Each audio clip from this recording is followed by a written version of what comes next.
What up, Cavs Nation? I'm your host, Ethan Sands, and this is another episode of the Wine and Gold Talk podcast. I'm joined by your favorite beat reporter, Chris Fedor. What up, Chris? Ethan, what's going on, man? How are you? A semi-big news day today, Chris. Let's start with the Ricky Rubio news. Not only did the Cavs come to a buyout with Ricky, but he also retired from the NBA entirely. What does this mean for Ricky, and how can this impact the Cavs? I think for Ricky, it just gives him the path that he needed to feel like he could retire on the terms as close to what he wanted as possible. Obviously, he's not going out on his own terms. He hasn't played a meaningful NBA game in months. He stepped away while training for the World Cup with the Spanish national team to focus on his mental health and well-being. And he mentioned earlier today on a post that he made on X, which is formerly Twitter, that he's getting better, but he still has work to do when it comes to his mental health. And I just think this takes any kind of uncertainty away from him. Like, he knows that he is done playing basketball in the NBA. He is committed to that. He's comfortable with that decision. It seems like he's at peace with that decision.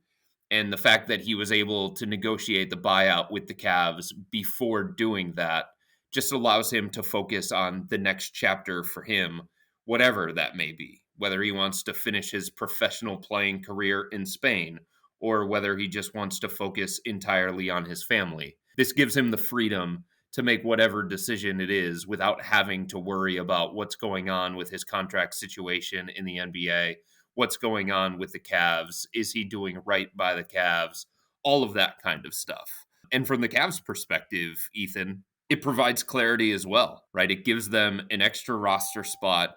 It gives them more financial flexibility, but there's no feeling or conversation within the organization now of, will he come back? Won't he come back? Can we rely on him? If he does come back to us, what can we expect from him, the basketball player? Now it's just done and over with. They know that they do not have Ricky Rubio for the remainder of the season, and they can plan according to that. While they were sitting there understanding fully that him coming back to the NBA was highly unlikely, it goes from highly unlikely to a definite no. And now it allows them to take the next steps as an organization. And for those who don't know the beginnings of this, Ricky Rubio stepped away from the game of basketball, the NBA, because he wanted to prioritize his mental health. And that is something that the NBA has been promoting as of late. The NBA has been working on with its players.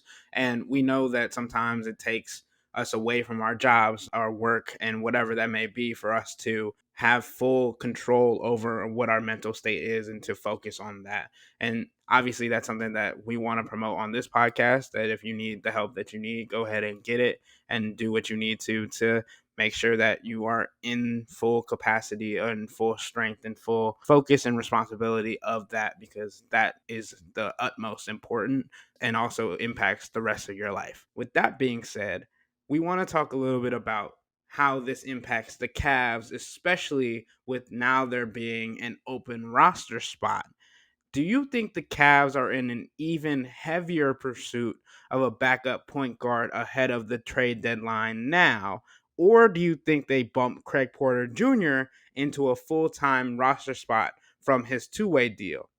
As much as I've been known to rave about Craig, I think it's best for the Cavs to keep him in that two-way role, money wise, and the possibility that the Cavs can't find playing time for him on a nightly basis when the team returns to full health, and he can simply go down to the G League to get reps and stay in game shape for whenever they may need him. What are your thoughts, Chris? Ethan, I think obviously the Cavs have been weighing all of their options. And look, one of the options that they were discussing internally was the possibility of trading Ricky Rubio, using his contract as an asset and seeing what teams around the NBA think of his value in terms of his contract. Anybody that was going to trade for Ricky knew that he was probably going to retire. They knew that he wasn't going to be an on-court asset, but was anybody going to be able to look at his contract situation and the fact that it's only partially guaranteed next year as something that one could give them salary cap flexibility, or two could allow them to pull multiple second round picks from the Cavs in that deal. And those were the kinds of discussions that the Cavs were having internally. Is it worth us attaching multiple second round picks to Ricky to bring back somebody that could give us more meaningful point guard minutes? Javon Carter of the Chicago Bulls was a name that I know that the Cavs were discussing internally. DeLon Wright of the Washington Wizards, another name that the Cavs were discussing internally. Trey Jones of the San Antonio Spurs.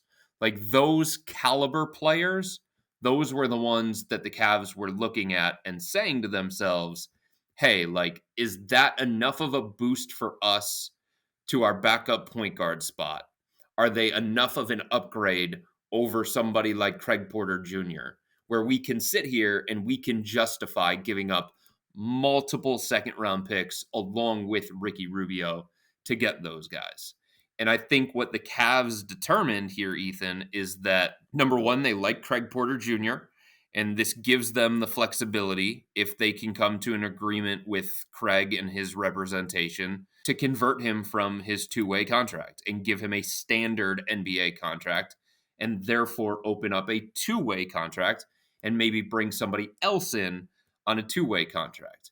They also believed that the amount of money that they got back from Ricky, and my sources would not reveal what that is. The Cavs are still figuring out those exact numbers. But the amount of money that they got back from Ricky to them was more advantageous than going down the path of the trade route. This allows them, if they want to use some of the remaining mid-level exception. This allows them, if they want to explore the free agents on the open market. This could make them a player in the buyout market if somebody pops up between now and the end of the trade deadline. And this could allow them potentially to take on a 2-for-1 type trade, two players back for one player, and boost a couple of different positions. What I'm saying is, like, all of those options are now at the Cavs' disposal. Those weren't realistic options given their salary cap situation before this Ricky Rubio buyout, because the Cavs were about $750,000 away from the luxury tax, and they are committed to avoiding the luxury tax. But now all of those options are in play for the Cavs. And my sources tell me that before they do anything else when it comes to identifying which direction they want to go with this roster, now that they have two open roster spots, before anything else, they are going to discuss the possibility of converting Craig Porter Jr. to a standard contract. Because one, they believe that he is deserving of it, and two, because they think that there is something that they can get done that would be a team-friendly contract that would be mutually beneficial. And they think, he's ready for those backup point guard minutes, especially when Darius Garland comes back. Oh boy, Chris, you gave the folks a lot on that one. I mean, there's a lot of layers to this whole Ricky Rubio decision here. Yeah, and I think people who didn't have the chance to read the articles that you posted today are forever grateful for that. I think that's the right move for the Cavs. I mean, Craig has proven time and time again that he's not only been able to be successful in the Cavs rotation, the Cavs lineups, but he's also just fit in with the guys on the bench and people on around the Cavs organization as a whole. It feels like he's right where he needs to be. And I think he can help them along the stretch. So we'll have to see. You know what, Ethan? I think they believe that too. And I think because they feel it's not just Craig Porter Jr., right? It's the ability of Donovan Mitchell to play point guard minutes. It's the ability of Karis LeVert to play point guard minutes. JB Bickerstaff has talked about it so much, Ethan, that like they have so many like-sized guys that are all fighting for minutes at the same spot. And I think if there was a drastic improvement out there that the Cavs saw, then I think obviously they would definitely explore that and they'll continue to explore that in terms of a backup point guard. But I think what they believe at this point is that like all the realistically available point guard options that would be willing to come in as a backup and be okay with that backup role are just lateral moves. And they already have a solution in house in Craig Porter Jr. And this allows them to start thinking of other positions that they may want to address before the trade deadline. What about the backup forward spot? Like George Niang is hit and miss when it comes to outside shooting, and his on off numbers are not all that flattering. Is that a position, given the situation with Evan Mobley right now and his knee injury, given the way that George Niang has been up and down at the beginning of the season, given Dean Wade bounces between starter and afterthought? Like, is that a position that they would be smarter to explore and maybe save some of those assets to address that spot and beef up that spot? Just given the way that the roster is currently constructed with a little bit of a jumble in the backcourt, I just feel like the Cavs don't think it's necessary to go out and say, we need to replace Ricky Rubio. Right. And I think this conversation has evolved multiple times over the course of the season thus far with things that have happened like injuries and obviously the Ricky Rubio situation. So I wanted to ask you this based on what we were just talking about. Do you think the Cavs are better off looking for another shooter, like a stretch 3-4 who can shoot the ball, especially with how they've been shooting the ball from three as of late? Or do you think they need to go get a more defensive stopper 3-4-5 that can play down low? I'm not sure even that I look at it as a specific position that they may need. And I don't think the Cavs are looking at it as a specific position. I think it's more like a skill set. Obviously, if the Cavs had an opportunity to go out and get like a 3 and D type player, you know, the two-way wing that is so coveted around the NBA, that is so costly for a team if they're going to go and try and trade for it, probably the most valuable piece of any team. They're going to explore that to the fullest. They're always going to be on the hunt for a 3 and D type upgrade. Especially because, look, I mean, as much as Isaac Okoro is playing better on the offensive end of the floor, you saw it the other night in their most recent game on the road against Toronto before they came back and started this homestand. Like, Toronto was completely okay with just leaving Isaac Okoro open from the perimeter. And he got a lot of those late game shots in really important situations, and he didn't come through. So, like, there's still a little bit of uncertainty, I think, with Isaac when it comes to just how reliable is he going to be in a potential 7 game series if opponents are going to continue to disrespect him the way that the Knicks did in the postseason, the way that a couple of years ago the Brooklyn Nets did in the play-in tournament, and the way that Toronto did the other night. So if they can find somebody who gives them something close to the defense of Isaac, but more of a boost offensively and more of a reliable outside shot, that is definitely something that they would consider upgrading if they even have the pieces to make that kind of move. And beyond that, I think if you just look at the depth chart, it's that backup power forward spot. When Evan Mobley comes back and he's healthy, if the Cavs are going to try and stagger Jarrett and Evan a little bit more, with Evan playing a lot of backup five, just so that they can have the option anyway of 4 shooter lineups, then like you need somebody next to Evan that is going to consistently knock down those outside shots, space the floor, and maybe hold their own a little bit more on the defensive end than what George Niang has. I'm not saying that the Cavs are sitting here telling themselves we need to replace George Niang. The signing of Niang in the offseason hasn't worked out the way that we expected. But I think if you look at like the most comfortable positions that they have on this roster and the most comfortable skill sets that they have on this roster and the things that could provide insurance or boost, like I think you look at the small forward slash power forward spot first and foremost. All right, we're going to take a quick break, but when we come back, we're going to talk about the current All Star vote standings But before then, become a Cavs insider and interact with Chris and I by subscribing to Subtext. Let us know who you think should be the all-star starters for each conference. Sign up for a 14-day free trial or visit cleveland.com /Cavs and click on the blue bar at the top of the page. If you don't like it, that's fine. All you have to do is text the word stop. It's easy, but we can tell you that the people who sign up stick around because this is the best way to get insider coverage on the Cavs from myself and Chris. This isn't just our podcast, it's your podcast. And the only way to have your voice heard is through subtext. We'll be right back.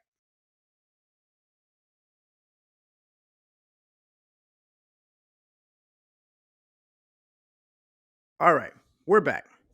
The first fan vote update released on Thursday, allowing everyone around the league to see where the players stand in these polls. The Cavs' Donovan Mitchell ranks fourth in the Eastern Conference guard votes behind Tyrese Halliburton, Damian Lillard, and Trae Young. Tyrese has over 1 million votes already, so it seems like everyone's going for that second spot. But there are days where votes can count as triple, so who knows? Maybe that'll swing the vote into someone else's favor. What do you think the chances are that Donovan makes it into the starting lineup, Chris? I think the other important thing, Ethan, is that fans account for 50% of the vote. NBA players and a media panel, select media members, account for 25% each. So even though Tyrese Halliburton is more than likely going to win the fan vote, and he's got all of Indiana backing him because they want the hometown dude starting for the Eastern Conference in the All-Star game and because he's deserving of it, given the way that he's played. NBA players may see it differently. Media members, including myself, I'm one of the voters, may see it differently as well. So that's something that I think people have to understand.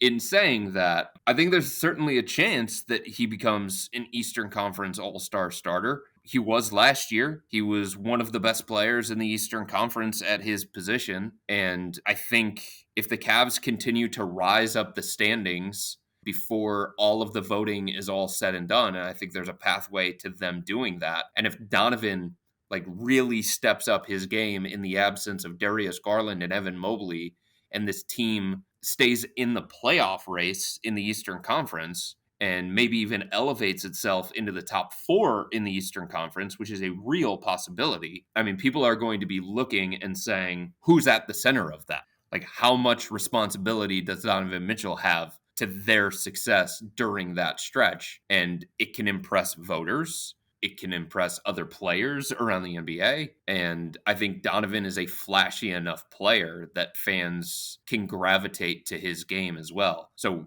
these are just the early returns. These are the first returns. I think Donovan has a really good shot still to be one of the starters in the backcourt for the Eastern Conference. Now, obviously, Damian Lillard coming from the West to the East, that threw some things off too, especially if the Bucks remain one of the top teams in the Eastern Conference. But in some ways, he's sort of overshadowed by his own teammate Giannis. Whereas Donovan Mitchell is the main draw for the Cavs. He is the clear-cut most important player and best player on the roster, and it's not like he has somebody else on this team that is quote unquote taking votes away from him, if that makes sense. I'm looking at these numbers and I was laughing earlier because the first fan return standings of the Eastern Conference front court. It's Giannis with 2 million votes, Joel Embiid with 1.8 million, and Jason Tatum with 1.7 million. And then you go 3 slots down to the sixth spot and it's Bam Adebayo with 200,000. It's insane to think of just how much notoriety some of these players have.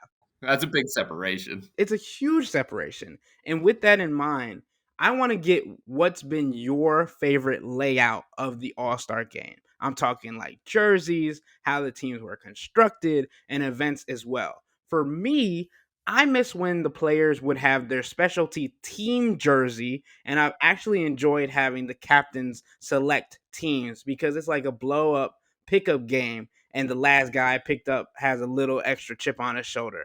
But I'm not going to lie. I could be intrigued to see a USA versus World style type for the All Star game, like how they've done East versus West in the past. I'm also excited to see how fans turn out to Indianapolis for this year's All Star game, especially with, like we've mentioned, Tyrese Halliburton and how the Pacers have been one of the hottest commodities right now.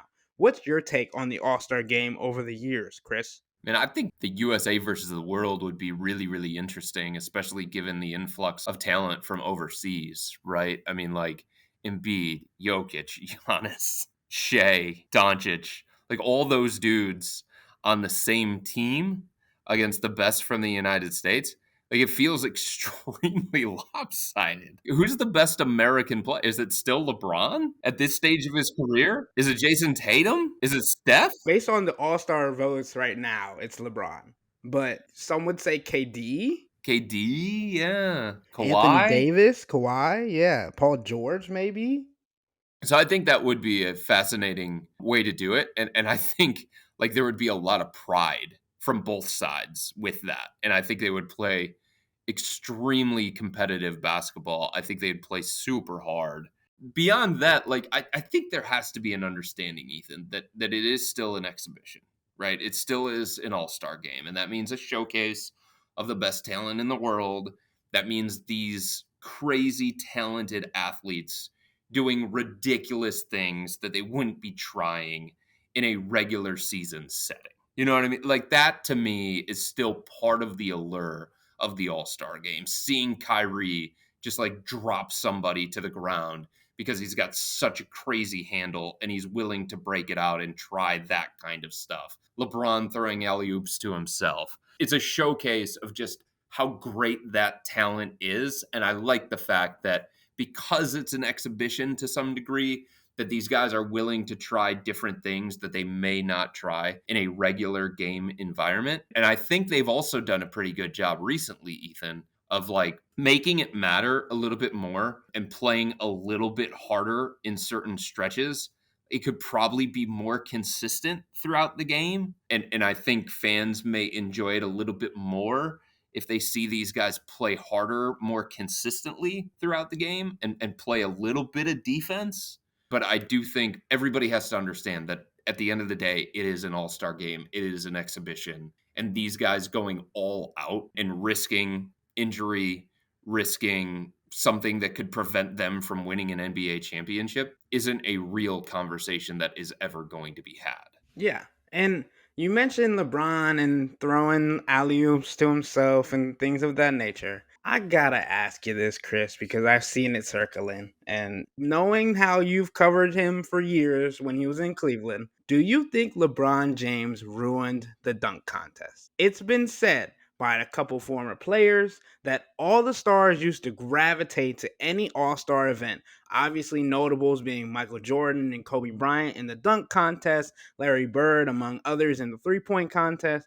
But since LeBron has never accepted a request for the dunk contest, it's rumored that more stars have willingly declined the honor of participating, to the point that a two-way player in Mac McClung won the competition last year and is being asked to return this year to defend his title. Let me first say this before you answer. Mac McClung is a high level dunker. He's been tearing up social media pages and putting kids on posters since his high school days. It's not a surprise that since he was allowed to compete that he won or was a top finisher. But don't you want to see other NBA star high flyers around the league compete in the dunk contest? I mean, Donovan Mitchell even comes to mind. I've had this conversation with a lot of different people, especially when it pertains to LeBron. So you're LeBron, and you're arguably the greatest player of all time. What are you going to gain if you go enter the dunk contest and you lose to a guy like Mac McClung?